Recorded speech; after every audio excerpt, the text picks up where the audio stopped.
centuries after his death, Billy the Kid remains to be known as the infamous American outlaw and gunfighter.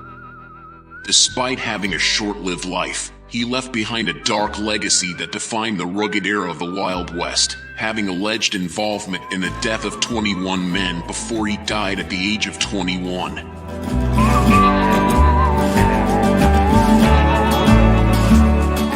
Born in 1859 as Henry McCarty, Billy was orphaned at the age of 15 and had no choice but to make ends meet all by himself.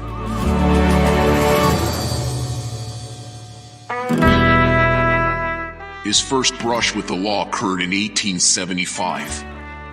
At 14 years old, Billy lost his mother and Sarah Brown, who ran a boarding house, offered him room and meals in return for his help. He, however, was apprehended for stealing food.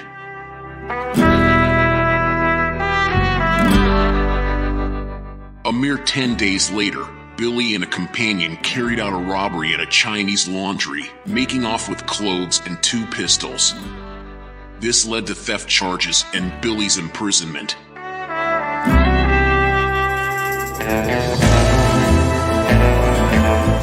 He managed to escape within 2 days, marking the beginning of his life on the run, as detailed in the initial report by the Silver City Herald, the first published story about him.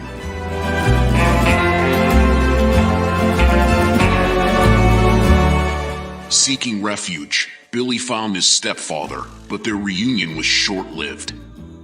After being ejected, he resorted to taking clothes and firearms from him. This encounter marked their final parting.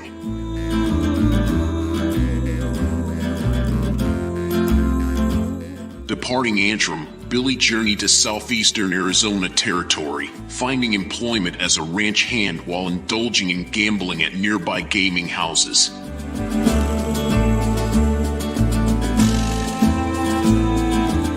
By 1876, he secured a job under a well-known rancher. During this tenure, Billy crossed paths with John R. Mackey, a former U.S. cavalry private turned criminal of Scottish descent, stationed close to the U.S. Army post at Camp Grant, Arizona. Their collaboration saw the duo pilfering horses from local soldiers, earning McCarty the moniker Kid Antrim due to his youth, slight frame, clean-shaven appearance, and demeanor.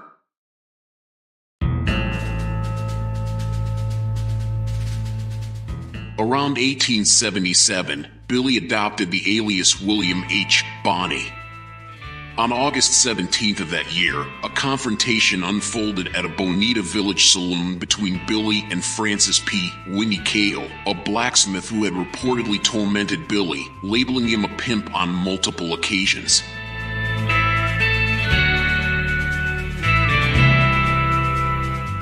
In the altercation, Billy retaliated by branding Winnie a son of a bitch, leading to a scuffle for Billy's revolver. In the struggle, Billy fatally wounded Winnie, with a witness stating that Billy had no choice. He had to use his equalizer.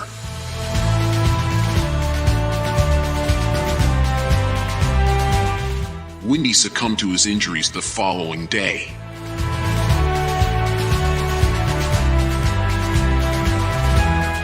Billy initially fled, but was later captured by Miles Wood, the local justice of the peace.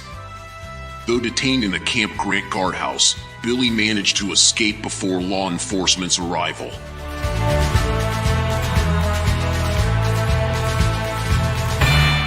Stealing a horse, Billy fled Arizona territory for New Mexico territory, only to have the horse taken by Apaches, leaving him to traverse many miles on foot to the nearest settlement.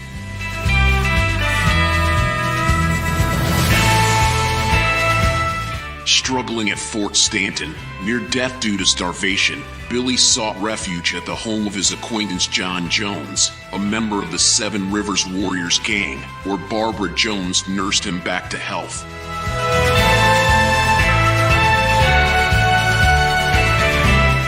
Upon recovery, Billy headed to Apache Teju, a former Army post, joining a group of rustlers who conducted raids on herds owned by cattle tycoon John Chisholm in Lincoln County. His presence in Silver City and involvement with the gang were noted in a local newspaper.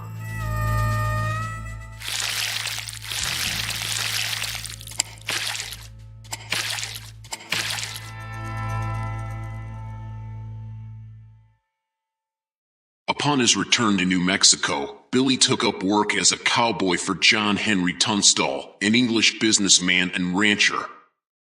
John, along with his partner Alexander McSween, opposed an alliance formed by Irish-American entrepreneurs who had established significant economic and political control over Lincoln County since the early 1870s.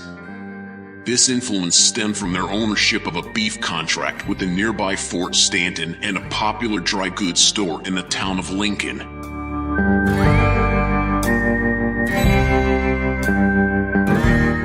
By February 1878, Alexander found himself indebted to James, prompting the latter to acquire a court order and enlist the help of Lincoln County Sheriff William J. Brady to seize nearly $40,000 worth of property and livestock.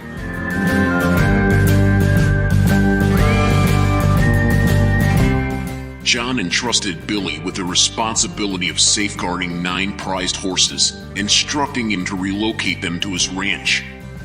Simultaneously, Sheriff Brady assembled a sizable posse to confiscate the cattle.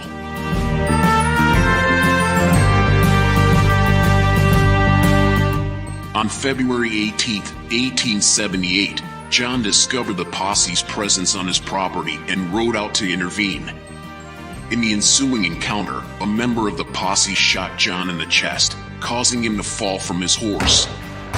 Another member seized John's firearm and fatally shot him in the back of his head.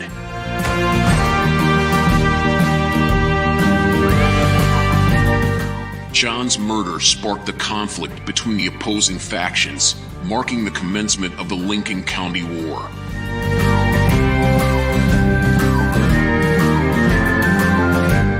On the evening of July 14th, Alexander and the Regulators, now a sizable group comprising 50 to 60 men, ventured into Lincoln, positioning themselves strategically among various buildings. At the McSween residence, individuals including Billy gathered. Simultaneously, another faction took positions on a saloon rooftop, while others defended a nearby adobe bunkhouse.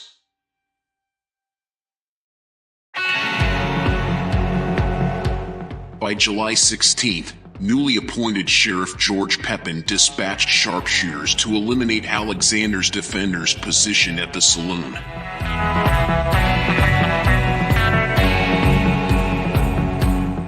The conflict escalated into a gunfight on July 19th.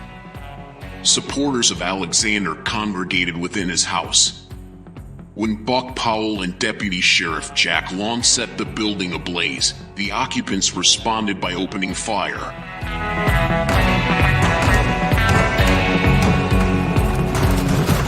Amid the chaos, Billy and his comrades fled the burning structure as all but one room succumbed to flames. In the ensuing confusion, Alexander fell victim to a gunshot wound from Robert W. Beckwith, who was promptly shot and killed by Billy.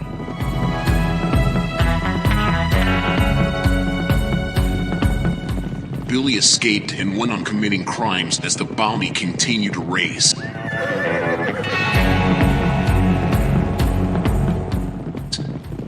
His infamy surged in December 1880 when both the Las Vegas Gazette in New Mexico and the Sun in New York City featured stories detailing his criminal exploits.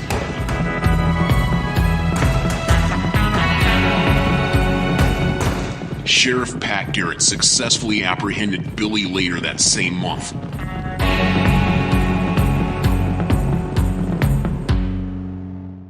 Subsequently, in April 1881, Billy stood trial, facing charges for Brady's murder, leading to a conviction and a slated execution by hanging scheduled for May.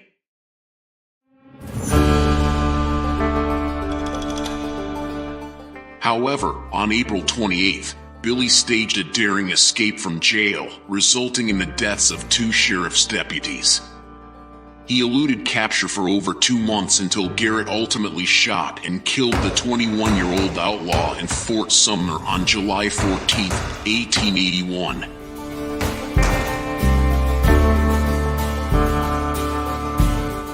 In the years following his demise, enduring tales emerged suggesting that Bonnie had somehow survived. During the next 50 years, a number of men claimed they were Billy the Kid.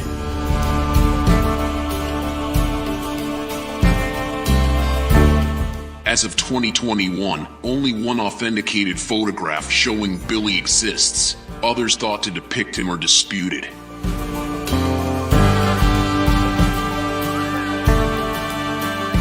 Billy the Kid's life is a captivating enigma that embodies the essence of the Wild West. Born Henry McCarty and later known by several aliases, his legend weaves together a tapestry of daring exploits and frontier rebellion. His involvement in the Lincoln County War, his reputation as a skilled gunslinger, and his ability to evade the law etched his name into the annals of Western folklore.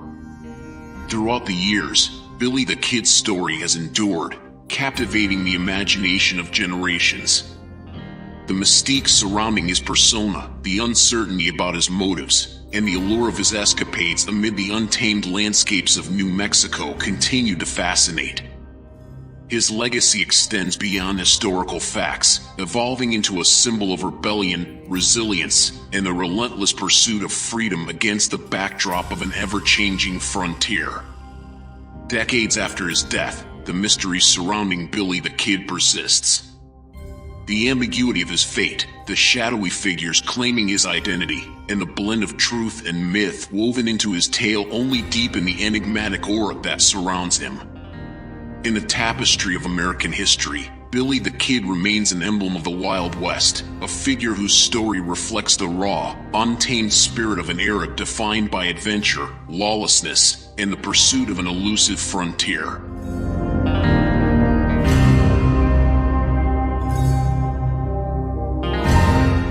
And with that, we have come to the end of our video. Please subscribe, like and click that notification bell to be notified of our future episodes. This is Ben saying, see you next time.